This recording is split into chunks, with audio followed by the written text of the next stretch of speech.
Good morning everyone. आशा करता हूँ आप लोग हेल्दी होंगे, आपके घर में सभी लोग हेल्दी होंगे, आप लोग कोविड प्रोटोकॉल्स को फॉलो कर रहे होंगे और बड़ों की सारी बातें मान रहे होंगे। लास्ट लेक्चर में जो हमने पढ़ा था, हमने बैलेंस कर लिया था केमिकल इक्वेशन को। बैलेंसिंग ऑफ केमिकल इक्वेशन ये टॉपिक चल रहा था और इसमें हमने 6 स्टेप तक हमने ये देखा था कि कैसे जो भी एटम्स थे या फिर मॉलिक्यूल्स थे वो रिएक्टेंट्स के साइड में और प्रोडक्ट्स के साइड में हमने कैसे बैलेंस किया था। सिर्फ और सिर्फ बैलेंस करने तक ही काम नहीं चलता है। अगर हम बात करें ये वाले रिएक्शन की, ये वाले रिएक्शन की, एक minute, Fe plus H2O gives Fe3O4। एक मिनट, नया पेज पे ही कर लेता हूँ।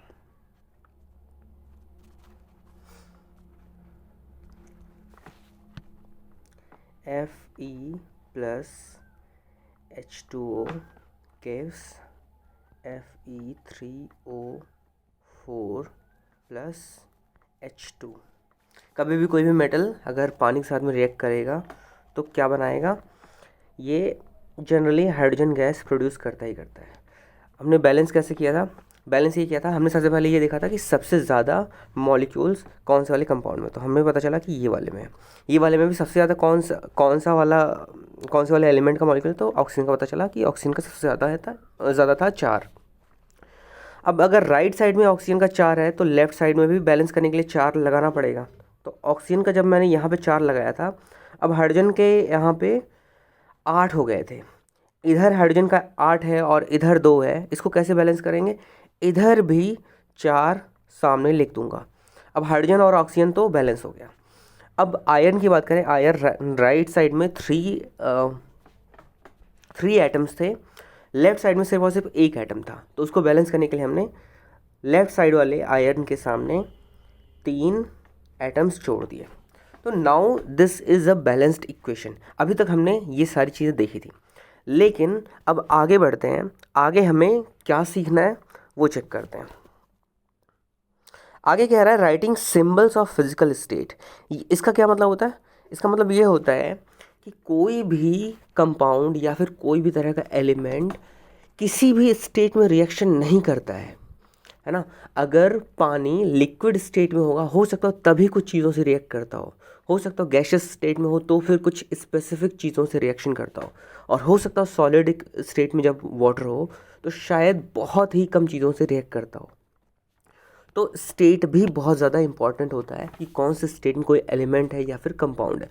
हो सकता हो किसी एक स्टेट में वो किसी चीज़ से रिएक्ट करता ही ना हो। जैसे अगर हम गोल्ड के बारे में बात करें तो गोल्ड जनरली, अगर हम रूम टेम्परेचर की बात करें तो वो किसी से जनरली रिएक्ट नहीं करता है। उसको रिएक्ट कराने के लिए उसको एक स्पेशल कंडीशन में डाला जाता है। ऐसे ही लोहे के साथ भी है। लोहे को तुरंत अगर हमें रिएक्ट कराना है तो सॉलिड स्टेट में लोहे का रिएक्शन इन जनरल नहीं होता है तुरंत के तुरंत। हाँ, over a long period of time की अगर हम बात करें, जैसे कुछ दिनों की बात करें, तो वो धीरे धीरे रिएक्शन होते इवेंचुअली जो है एक कंपाउंड तैयार होता है। उसका प्रॉपर एग्जाम्पल है लोहे से जंग का बनना। जंग जो है 1 सेकंड में 2 मिनट में नहीं बनता है, उसको बनने में थोड़ा सा टाइम लगता है। क्यों टाइम लगता है? क्योंकि आयरन के साथ में वो जो प्रोसेस हो रहा है, रिएक्शन हो रहा है, वो बहुत धीरे बहुत ज़्यादा स्लो प्रोसेस है। ठीक है, तो यही रीजंस हैं कि हमें ये भी लिखना होता है कि वो कौन से स्टेट में है जिस स्टेट में इसने रिएक्शन करा। क्लियर है? तो कह रहा है to make a chemical equation more informative, the physical state of the reactants and products are mentioned along with their chemical formulae। ठीक है, तो रिएक्टेंट्स एंड प्रोडक्ट्स दोनों के ही हमें फिजिकल स्टेट्स लिखना ज़रूरी होता है। ऑल्दो बहुत सारी जगह पे नहीं लिखा जाता है तो वो हाफ इन्फॉर्मेटिव होता है। हमें पूरा का पूरा इन्फॉर्मेशन अगर देना है तो साथ में हमें स्टेट लिखना बहुत ही ज़्यादा ज़रूरी होता है। भले ही वो कई बार ऑब्वियस हो, जैसे हाइड्रोजन गैस अगर प्रोड्यूस हो रहा है तो ऑब्वियसली वो गैसियस स्टेट में ही होगा। ठीक है, तो भले ही वो हाइड्रोजन हमेशा गैसियस स्टेट में रहेगा, लेकिन उसको हमेशा हमें बताना पड़ेगा कि हाँ ये गैसियस स्टेट में है। अब बात आती है कि ये जो स्टेट्स हैं, इनको क्या मैं पूरा पूरा लिखूंगा? तो आंसर है नहीं, इसका भी हमें सिंबल यूज़ करना होता है। तो उसके बारे में क्या कह रहा है? The gaseous, liquid, aqueous and solid states of reactants and products are represented by the notations G। Bracket में हमें G लिखना होता है, आप अगर देख सकते हो। यस, थोड़ा धुंधला हो रहा है। ये रहा ब्रैकेट में इसने G लिखा हुआ है, मतलब गैशियस स्टेट। L लिखा हुआ है स्मॉल, ये सारे स्मॉल लेटर्स होते हैं। L को ब्रैकेट में लिखा हुआ मतलब लिक्विड स्टेट। AQ मतलब होता है aqueous state, and S for solid state. अच्छा, गैशियस, लिक्विड और सॉलिड तो आपको पता है, ठीक है, लेकिन aqueous क्या होता है? कोई भी सब्सटेंस अगर वो पानी में घुल गया है तो उसको aqueous सॉल्यूशन बोलते हैं, ठीक है। जैसे अगर हम चीनी की बात करें तो चीनी अगर पानी में घुल जाए तो चीनी का aqueous सॉल्यूशन, अगर नमक पानी में घुल जाए तो नमक का aqueous सॉल्यूशन। नमक का जो कॉमन सॉल्ट होता है उसका फॉर्मूला क्या होता है? उसका फॉर्मूला होता है NaCl। तो NaCl को अगर मैंने पानी में घोल दिया तो नमक का aqueous सॉल्यूशन हो गया। क्लियर है? इन द सेम मैनर हम जनरली जब बात करते हैं एसिड्स वगैरह की, एसिड्स जब एसिड के साथ, एसिड जब बेसिस के साथ में रिएक्ट करते हैं या फिर मेटल्स के साथ में रिएक्ट करते हैं तो कुछ गैसेस प्रोड्यूस करते हैं, लेकिन वो एसिड जो है वो किस तरीके से रिएक्ट कर रहा है वो ज़्यादा इंपॉर्टेंट होता है। क्या वो एसिड पूरा का पूरा सिर्फ और सिर्फ हमने एसिड लिया हुआ है या फिर एसिड को हमने पानी में मिलाया हुआ है? अगर हम एसिड को पानी में मिलाने की बात करें तो हमने ये पहले भी पढ़ा हुआ, कई बार पढ़ा हुआ है कि कोई भी एसिड का aqueous सॉल्यूशन जो होता है उसमें दो तरीके हैं। या तो मेरे पास ढेर सारा एसिड पड़ा हुआ हो, ठीक है, ये ढेर सारा एसिड पड़ा हुआ हो और उसमें हम पानी मिलाएं, ठीक है, इसमें अगर हम पानी मिलाएं, एक ये तरीका हो सकता है। और दूसरा, ढेर सारा पानी पड़ा हो, ठीक है, वाटर पड़ा हो ढेर सारा, और उसमें हम थोड़ा थोड़ा करके एसिड मिलाएं। तो कौन सा तरीका ज़्यादा लेजिट है? लेजिट जो तरीका है वो ये वाला है। कौन सा वाला? जिसमें हम पानी में एसिड मिलाते हैं, और जिसमें हम एसिड में पानी मिलाते हैं वो तरीका गलत है। क्यों गलत है? क्योंकि बहुत ही ज़्यादा एक्सोथर्मल रिएक्शन टाइप का होता है। एक्सोथर्मल मतलब जिसमें हीट प्रोड्यूस होता है। आगे आने वाली क्लासेस में हम पढ़ने भी वाले हैं इस चीज़ के बारे में। लेकिन सही तरीका क्या है aqueous सॉल्यूशन बनाने का किसी भी तरह के एसिड्स का? जनरली एसिड्स का aqueous सॉल्यूशन तभी हम बनाते हैं जब एसिड्स बहुत ज़्यादा स्ट्रांग होते हैं, ठीक है। तो सही तरीका ये क्वेश्चन आपसे पूछा भी जा सकता है कि एसिड को पानी में मिलाते हैं या फिर पानी को एसिड में मिलाते हैं। तो दोनों चीज़ें आपको पता होनी चाहिए, दोनों में डिफरेंस है। अगर एसिड पानी में मिला रहे हैं इसका मतलब पानी ज़्यादा है और एसिड कम है। पानी को एज ए सॉल्वेंट हम ले रहे हैं और सॉल्यूट ले रहे हैं एसिड को। इन द सेम मैनर अगर हम बोल रहे थे कि एसिड में पानी मिलाना, इसका मतलब ये होगा कि एसिड को एज ए सॉल्वेंट बोल रहे हैं और पानी को एज ए सॉल्यूट बोल रहे हैं। हो सकता है आपको बहुत ज़्यादा फास्ट लग रहा हो ये चीज़, लेकिन आपको वापस से अगर नहीं समझ में आ रहा तो वापस से रिपीट करके इस यहाँ जहाँ से मैंने ये कंसेप्ट पढ़ाना स्टार्ट किया है वापस से देखना है और इसको समझने की कोशिश करना है कि आखिर मैं बोल क्या रहा हूँ। क्योंकि हमें पता है कि सॉल्यूशन जो होता है वो दो चीज़ों से मिलकर बना होता है। एक होता है सॉल्यूट, एक होता है सॉल्वेंट। सॉल्वेंट के अंदर सॉल्यूट घुलता है, ठीक है। तो इस बेसिस पे ही मैंने ये सारी चीज़ें आपको बताई हुई हैं और ये चीज़ें आपको याद रखनी है। तो aqueous सॉल्यूशन क्या होता है वो भी आपको क्लियर हो गया होगा। आगे कह रहा है कि द वर्ड aqueous AQ से जिसको रिप्रेजेंट करते हैं is written if the reactant और product is present as a solution in water, ठीक है।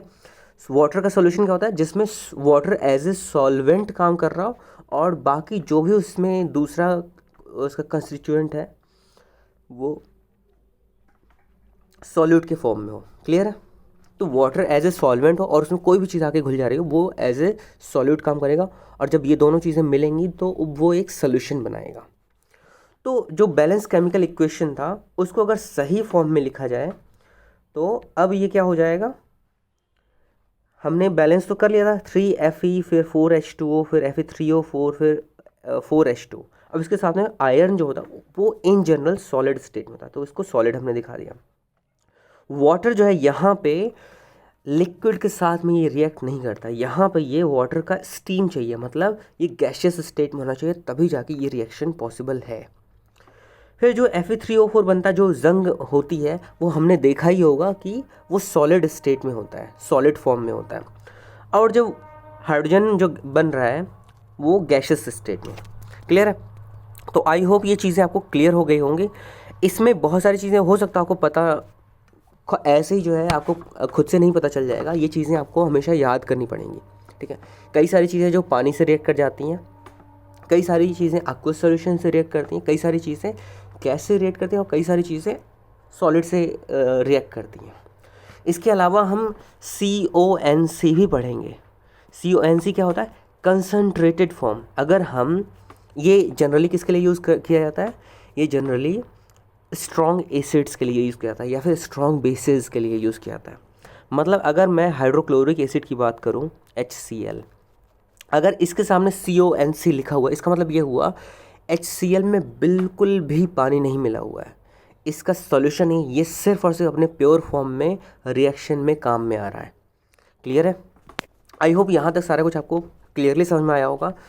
हमें H2O गैस है, लिक्विड है या फिर सॉलिड है, कैसे पता करना होगा, ये हम over a period of time हम जब बहुत सारे रिएक्शंस देखेंगे तो बहुत सारी चीज़ें हमें आइडिया आने लगेंगी, तो हमें समझ में आने लगेगा अच्छा यहाँ पे H2O गैसेस स्टेट में रिएक्ट करेगा या फिर सॉलिड स्टेट में या फिर लिक्विड स्टेट। इसको हम इन जनरल ये वाले इक्वेशन को ऐसे समझ सकते हैं कि लोहे को अगर एटमॉस्फेयर में छोड़ दो तो पानी नहीं होने के बावजूद उसमें जंग लग जाती है। तो इसका मतलब ये हुआ कि पानी तो वैसे हमें पता है कि पानी एटमॉस्फेयर में हमेशा इवेपोरेट होता ही रहता है, तो इवेपोरेशन जो प्रोसेस हो रहा है उसके बाद में वाटर का कौन सा स्टेट हो जाता है, वो गैसेस स्टेट में चला जाता है।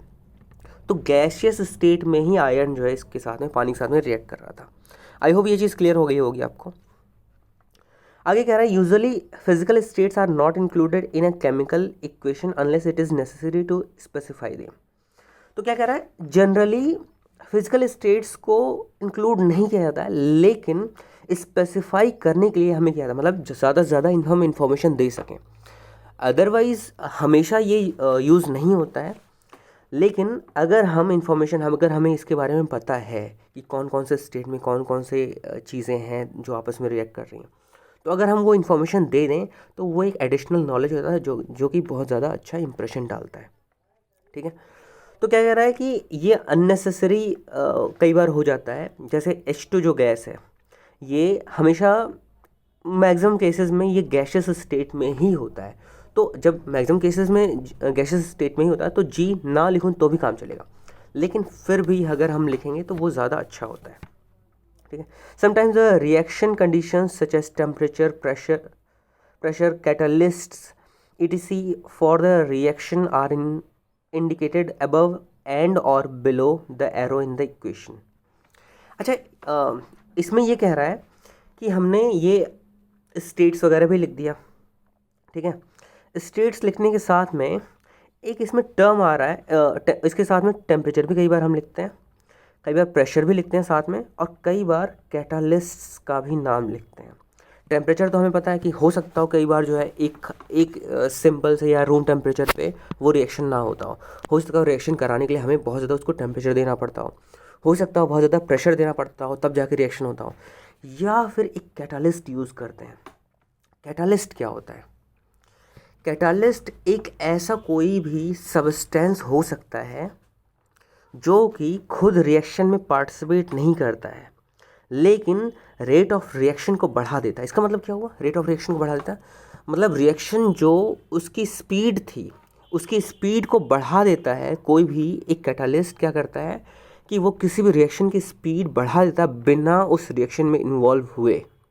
ठीक है, मतलब इसको ऐसे समझ सकते हो कि एक एथलीट है जो 100 मीटर का रेस वगैरह करता है। ठीक है, तो वो जो है उसके साथ में जो लगे हुए होंगे, उसका जो कोच होगा, वो डायरेक्टली कोच खुद नहीं दौड़ता है, वो उसको इनडायरेक्टली दौड़ने में या दौड़ने की स्पीड को बढ़ाने में हेल्प करता है। कोच को एज ए कैटालिस्ट हम बोल सकते हैं। क्लियर है? आई होप ये कैटालिस्ट टर्म समझ में आया होगा। तो ये एग्जांपल दिया हुआ है CO मतलब carbon monoxide.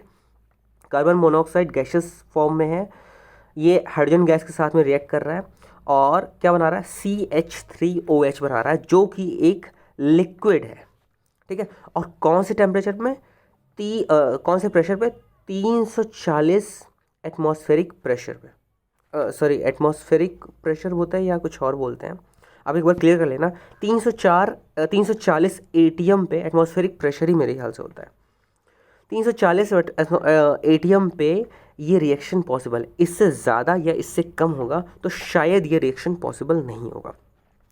In the same manner इसके नीचे वाला रिएक्शन जो दिया होगा वो क्या है, ये बहुत ही कॉमन सा एग्जांपल है। कार्बन डाइऑक्साइड H2O के साथ में रिएक्ट कर रहा है और ये ग्लूकोज बना रहा है, ठीक है। ग्लूकोज कार्बोहाइड्रेट का एक फॉर्म है और साथ में ऑक्सीजन प्रोड्यूस कर रहा है। ये किसका एग्जांपल है, ये एग्जांपल है पेड़ पौधों के साथ में जो होता है। पेड़ पौधे अपना जो फूड प्रिपेयर कर रहे होते हैं उसका ये पूरा का पूरा रिएक्शन है। क्लास 7 में हमने ये पढ़ा हुआ है, ठीक है। तो ये रिएक्टेंट्स में क्या क्या थे, कार्बन डाइऑक्साइड थे और वाटर था। इसको सनलाइट के प्रेजेंस में और क्लोरोफिल के प्रेजेंस में ये फूड के फॉर्म में इसको तैयार करते हैं, कार्बोहाइड्रेट के फॉर्म में, जिसका नाम है ग्लूकोज। ग्लूकोज का फॉर्मूला क्या होता है, C6H12O6। और ये एक aqueous सॉल्यूशन है, मतलब ये जो ग्लूकोज है वो प्योर फॉर्म में नहीं है, ये जाके किस में घुला हुआ है, वाटर में घुला हुआ है। और साथ में ऑक्सीजन गैस प्रोड्यूस करता है जो कि हमारे लिए बेनिफिशियल होता है। आई होप ये वाला भी आपको पूरा प्रेजेंटेशन समझ में आया होगा। थोड़ा सा एक्स्ट्रा चीज़ें जो भी हमने पढ़ी, जैसे कंसनट्रेटेड फॉर्म में कोई भी चीज़ें जो होती हैं। और दूसरा कैटलिस्ट हमने जाना, कैटलिस्ट की डेफिनेशन आप ढूंढ सकते हो, कैटलिस्ट आपको अच्छे से समझ में आना चाहिए, ठीक है। चलो इसी नोट पे आज का लेक्चर ख़त्म करते हैं, बाकी हम नेक्स्ट लेक्चर में कल मिलेंगे। Thank you.